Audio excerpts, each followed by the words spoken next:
So let me start by asking, you base this on a novel, but what you have created is something so personal and so touching and so unique. Tell me what you saw in the book originally and what the opportunity that you spotted, I suppose.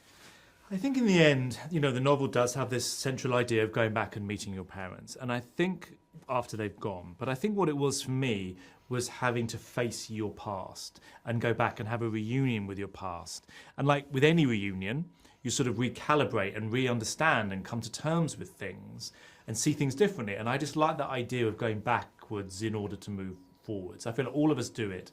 And we try and pretend that what's happened to us and things from our past are gone and they've had no effect on us, but they're always still there.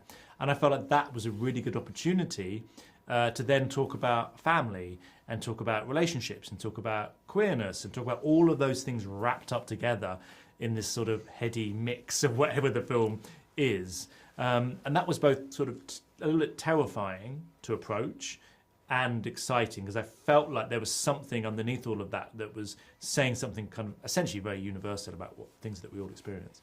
Well, and I mean, you know, the universality of the film is so clear, and I think one of the reasons it's connecting with audiences as well as it is. I'm curious, you know, for you, like whether your parents alive, dead, whatever, that idea of conversations never had is relevant, I think. And I wonder for you whether there was any kind of catharsis in just the writing of the film and processing some of these thoughts and, you know, imagining these characters. Yeah, definitely. I think a huge catharsis. I felt like I got to say things that I've never quite said and still won't say outside of the film. Yeah. And that's sort of okay too. And that's really interesting to me, because obviously we can't go back in time and meet people as they were or people that we've lost, but we can have those conversations in our head. We can, you know, bring people back to life in our minds and have difficult conversations and find a way through them somehow. So there was definitely a catharsis to writing, especially, and to making the project, and also to having the project out there in the world. That's almost been the biggest joy, is seeing how it's worked for people and seeing how they bring in themselves to the film, and then often having conversations with me about their own lives. Have you had some sort of surprising conversations in that regard? I think it's just been, I've never experienced anything like this. Like, I've never had so many messages and emails and people coming up to me after screenings and sort of feeling like they know me, yeah.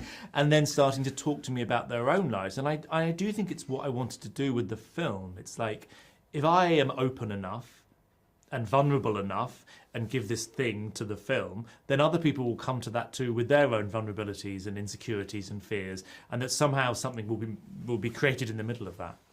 Well, you know, it's hard to imagine in the film any other actors playing these four central roles than the ones that you cast. I wonder, when you're writing, do you have actors in mind? And you know, like, tell me about those conversations of putting this dream cast together. Yeah, look, I think they're all so incredible, and I still feel so lucky when I've been on this, like, the press thing with them. I'm like, oh yeah, this worked really well. I'm very happy about this. But I didn't, when I was writing, I didn't think of them. I just don't. It's just like, I have to think of the characters as being versions of me, almost all of them, and that I'm in my own head creating what this film is. But then you come to choose your actors, and Andrew was the first person that we talked about, me and the casting director. I've loved him for a long time as an actor, and I kind of knew he would be perfect for it. I felt like I understand it. I don't know him. I didn't know him. I mean, I know him now. I didn't know him then. But I knew that he would respond to the material. I knew that he would be subtle and he wouldn't fall into melodrama. I knew that he would be able to sort of to find the contours of that quite complicated performance. And that goes for all of them. Getting Jamie Bell to play the dad and getting Claire to play the mum. And I think when you're casting, you always have to be aware of what people have done before, because an audience is aware of what people have done before. But somehow, for example, Claire playing the Queen, Jamie Bell playing Billy Elliot, somehow it makes sense for this story too. Yeah. One of the things that I notice about the film is, you know, and the performance Andrew gives, the way he speaks about the film as well, is how deep the process became for him.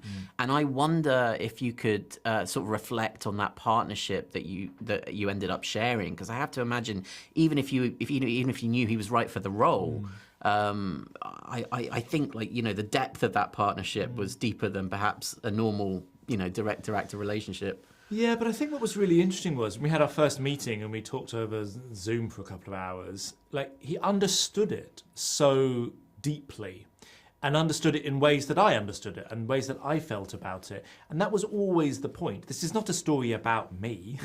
This is a story that I am trying to sort of tell about lots of people that are experiencing similar things or have experienced similar things. And so I think he just understood it, and he understood it on a deeply personal level for him.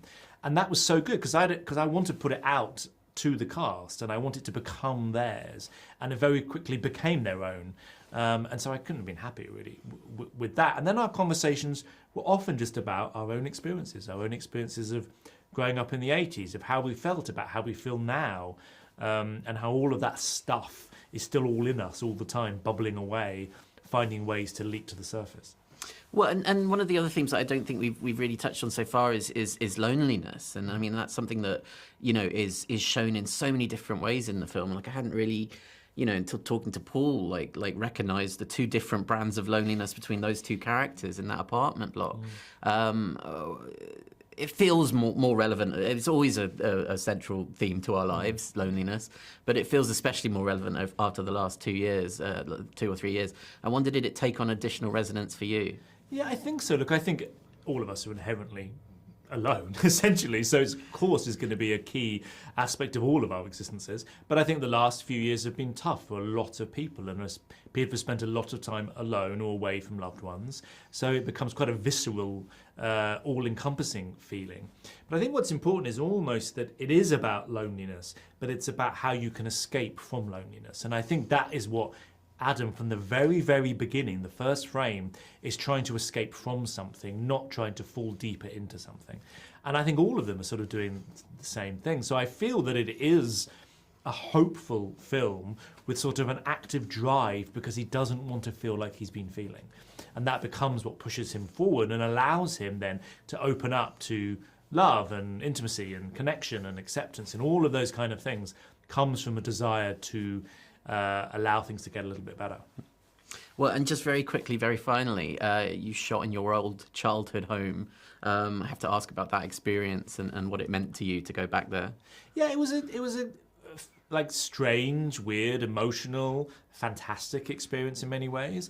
You know, I hadn't been there for such a long time, 40 years. And I recreated to look how I sort of remember it looking as a house. But it was just about going back into my own past, and it was like a haunted house. And I think that helped all of us on the set. It helped the actors, it helped the cast, it helped the crew, it helped everybody. This sort of strange environment of what used to be mine is now theirs, and somehow we're meeting in the middle and telling this weird, strange story. And you have the Queen and Billy Elliot in bed. Queen and Billy Elliot in my old parents' bed. Yeah.